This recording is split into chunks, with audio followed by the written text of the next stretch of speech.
Guillermo Meahoff, que nos va a hablar del OCT Spectralis en el uso del glaucoma.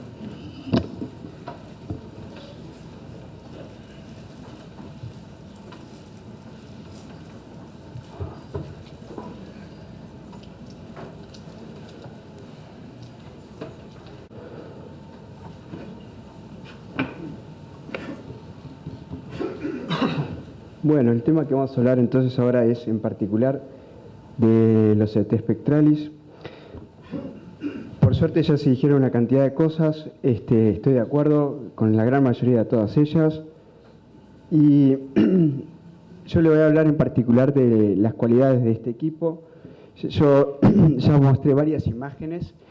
Este es un aparato que en realidad tiene una gran modalidad de estudios porque maneja varias frecuencias de onda y permite el análisis entonces de varias estructuras en forma simultánea. Lo que yo les mostré la vez pasada, las distintas longitudes de onda y las cualidades que nos permiten ver cada una de ellas. Entonces, acá vemos las imágenes en autofluorescencia. Acá vemos una imagen en anegritra en la cual se puede ver perfectamente el reflejo de las capas de fibras ganglionares, y acá una imagen en infrarrojo. Ahora la nueva modalidad del multicolor, siguiendo un poco con otras virtudes que tiene el aparato, el mismo aparato permite hacer angiografías, OCT, autofluorescencia, maneja este distinto espectro de longitudes de onda. Y otra de las cualidades que tiene hoy en día el software, que es la nueva adaptación del multicolor, es la doble imagen simultánea de el espectro azul y verde. Ambos no pasan más allá de la capa de las fibras ganglionares prácticamente, entonces se ve con un alto contraste la definición de las mismas, que son un poco las imágenes que mostré ayer, pero realmente los defectos a veces de las fibras ganglionares se ven en forma espectacular. ¿Por qué yo insisto en estas imágenes? Porque en realidad cuando uno lo está estudiando al paciente, esto lo hace en forma simultánea. ¿Cuánto lleva esto? Segundos. O sea que no cuesta nada contar con las mismas. ¿Y por qué todo esto? Porque en realidad no hay imágenes pactognomónicas. Lo que hay en realidad es un paciente y hay que combinar imágenes y darle el sentido lógico de lo que uno está buscando. Son todos métodos no invasivos, o sea que eso lo hace entonces terriblemente accesible. Definiciones, sí, prácticamente tenemos una definición axial de 7 micras, 14 micras en forma transversal. Permite hacer un examen con una pupila de 3 milímetros. Es mejor aún si es mayor a 3, pero con 3 milímetros perfectamente se pueden tomar las imágenes. Y esto es el gran, yo diría, broche de oro que tiene el Spectralis, perdón. Ayer le di por la cabeza y ahora me vengo a equivocar con esto, pero es el autotracking. El Cirrus en su primer momento cuando salió no tenía el autotracking, y esta era una gran, llamémosle, competencia y desventaja que presentaba frente al Spectralis. Ahora el resto de los equipos lo tienen. Pero ¿cuál es la diferencia en el autotracking del Spectralis con respecto al resto?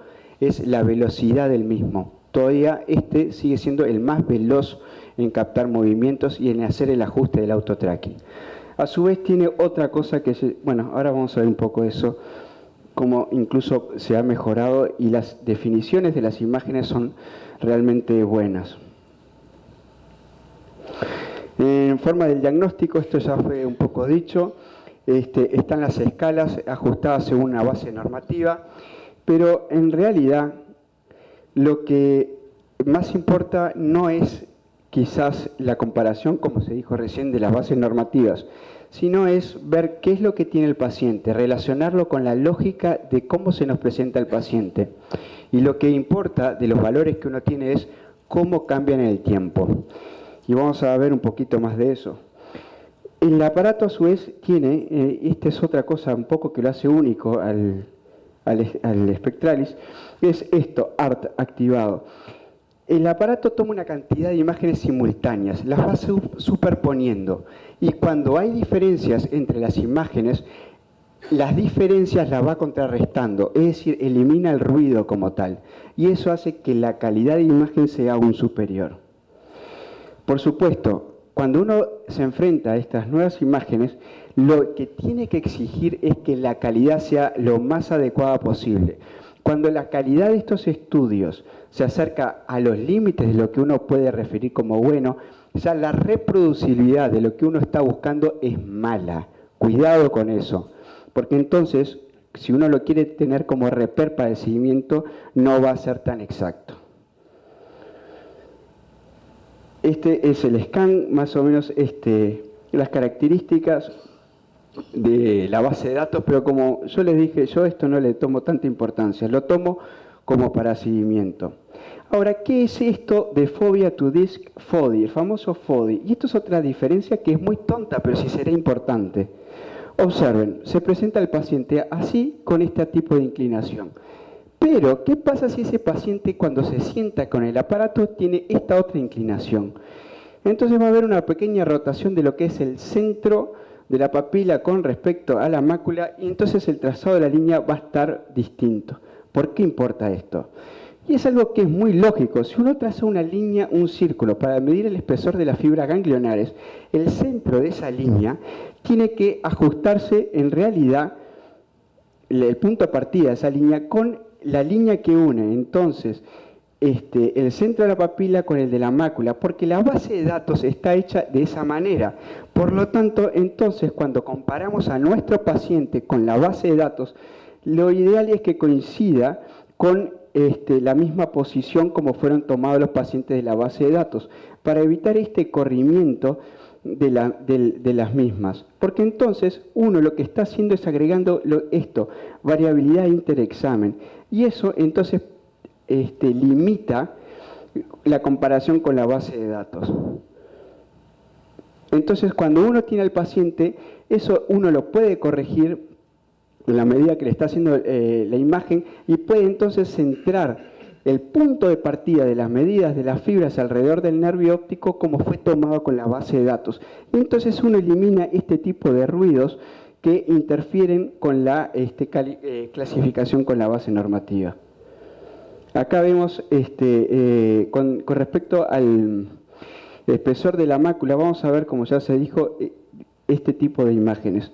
Permiten cuantificar entonces a la mácula. Y esto va a permitir, como se dijo el otro día, ver diferencias entre un ojo y el otro. ¿Por qué importa esto? Porque en este ojo, en el ojo izquierdo, hay un defecto marcado en la parte inferior y en la parte superior más sutil.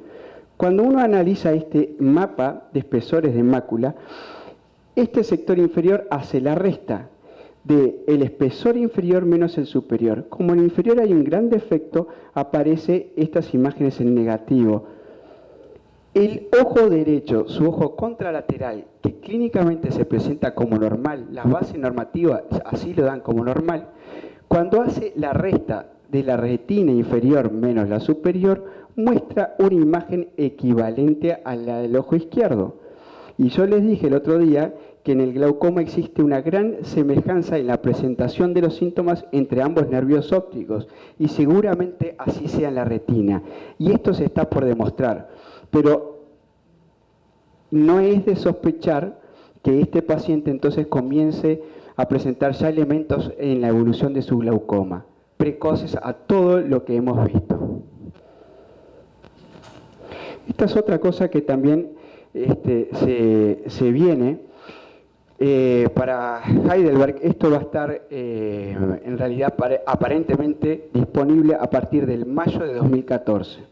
Consiste en lo siguiente: es un nuevo trazado centrado al nervio óptico, en el cual ahora vamos a empezar a medir otra cosa que antes no se hacía, que es el cálculo desde donde termina la membrana de Bruch hacia el centro, y entonces medir el espesor de las fibras ganglionares. Es lo que se llama Bruch Membrane Opening y el Minimum Rim Width. Y esto se calcula de la siguiente manera, como ven en el esquema acá, desde la membrana de Bruch hacia el trazado, hacia la entrada de las fibras ganglionares, en una línea perpendicular a las mismas. Entonces, como se dijo recién, ya no va a depender de la inclinación de los haces de fibra, porque va a estar siempre en disposición perpendicular a las mismas. Son un trazado de 24 líneas que se forman y se van entonces a trazar las medidas desde desde la Brugg Membrane Opening hacia la limitante interna.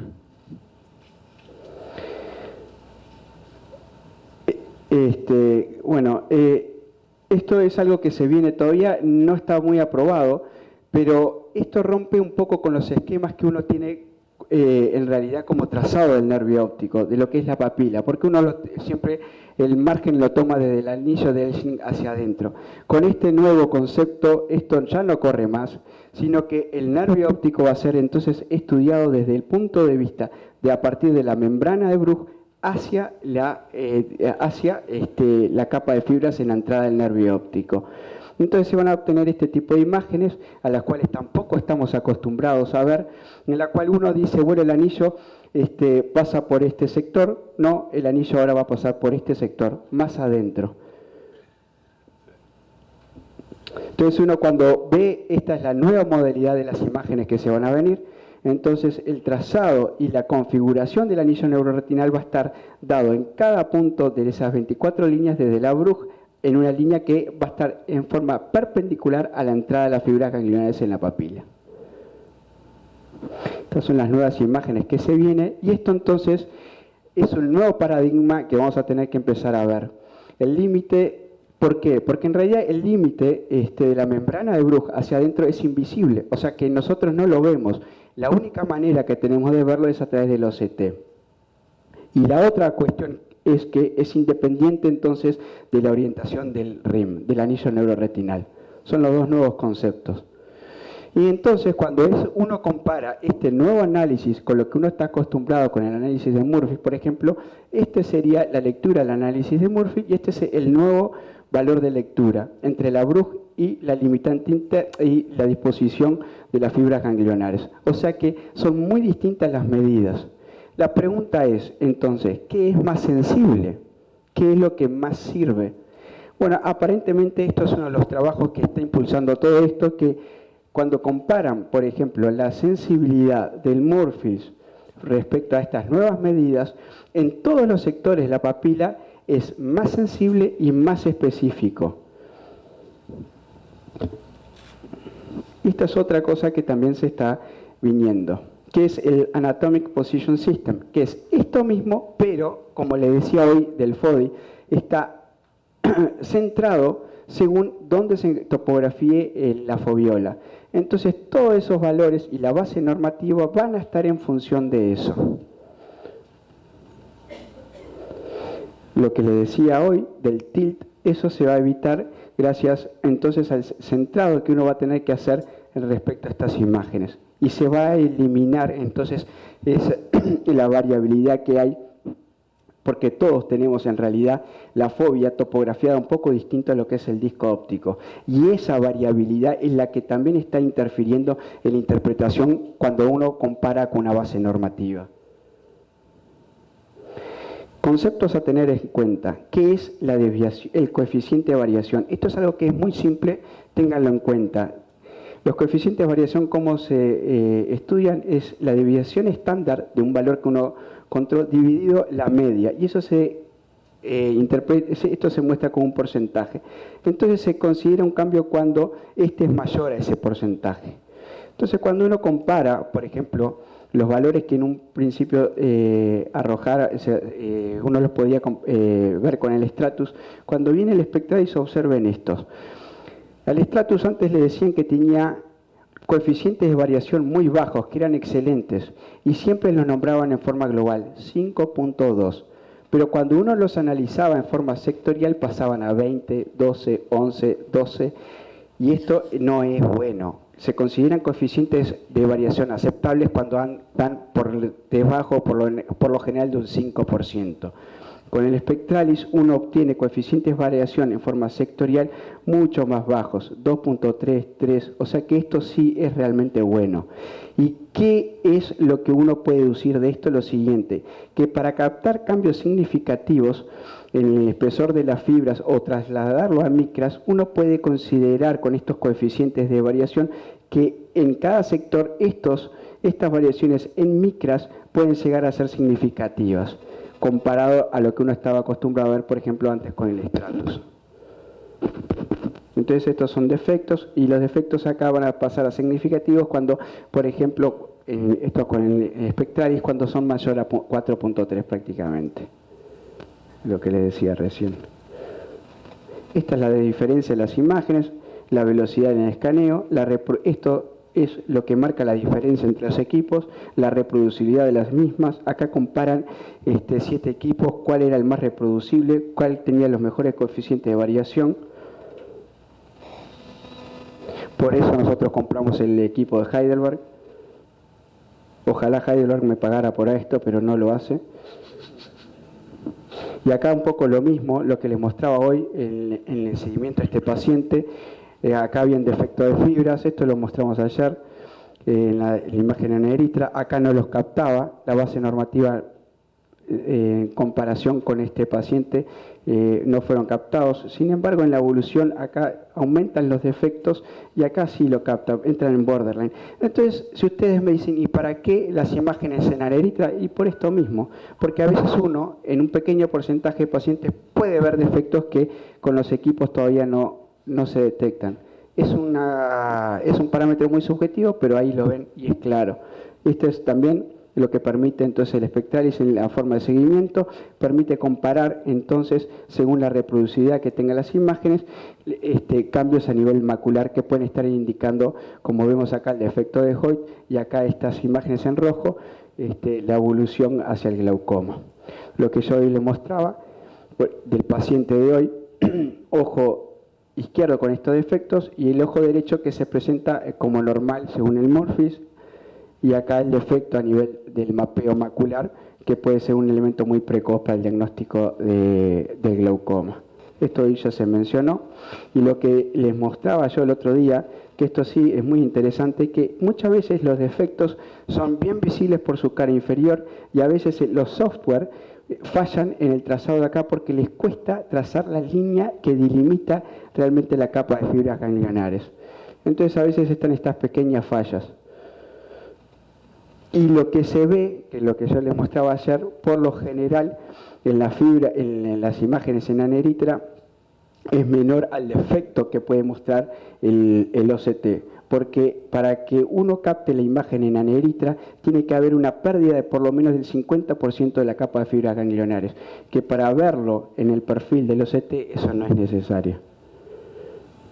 Y lo que ya se dijo ahora, que lo que se está midiendo ahora es justamente, ¿no?, el complejo del cuerpo de las células ganglionares y de la plexiforme interna. Y eso, como ya se dijo recién, permitió comparar este tipo de eventos, que los defectos más bien que uno puede ver en el campo visual, más bien de aspecto central, son mejor captados entonces con el análisis de la plexiforme interna con la capa de células ganglionares. Y los defectos más bien periféricos en el campo visual son captados con mayor facilidad o sensibilidad con el trazado del círculo en torno al nervio óptico. Y el espesoides, la coroides, observen ustedes, con el Spectralis se pueden ver muy bien con el módulo de Enhanced Depth Imagining. Y si importa eso o no, bueno, observen. En este estudio, el espesor de la coroides en aquellas papilas que presentaban elemento focal, difuso o senil esclerótico, en aquellos que presentaban el componente senil esclerótico, el espesor de coroides se encontró 25 o 30% más delgado que la población normal. No habían así tantas diferencias entre la focal, difusa y la normal. Es interesante, esto es algo que también se está estudiando, no se sabe bien los alcances. Publicaciones de esto ya hay, y es un poco controvertido, como les voy a mostrar. Este es un paciente en el cual, el mismo paciente de hoy, el trazado vertical uno observa la coroides y no observa mayores cambios. Pero qué curioso, cuando uno se acerca cerca del límite de la papila, observen ustedes acá el espesor de la coroides, cómo disminuye. Y por el elemento focal que está acá arriba. Y acá abajo es aún más notorio todavía cómo disminuye el espesor de la coroides. Ahora, es controvertido este tema, hay publicaciones a favor, publicaciones en contra, todavía falta. Bueno, y como siempre, los estudios estructurales no se sustituyen, se complementan. Acuérdense de documentar, ver siempre los pros y los contras de cada uno y que las técnicas sean lo más reproducible posible. Esto es el gold standard y acuérdense que todo esto siempre redunda en lo mismo. Se busca lo que se sabe y se encuentra lo que se busca. No pretendan que las imágenes le den algo que ustedes no están buscando. Muchas gracias.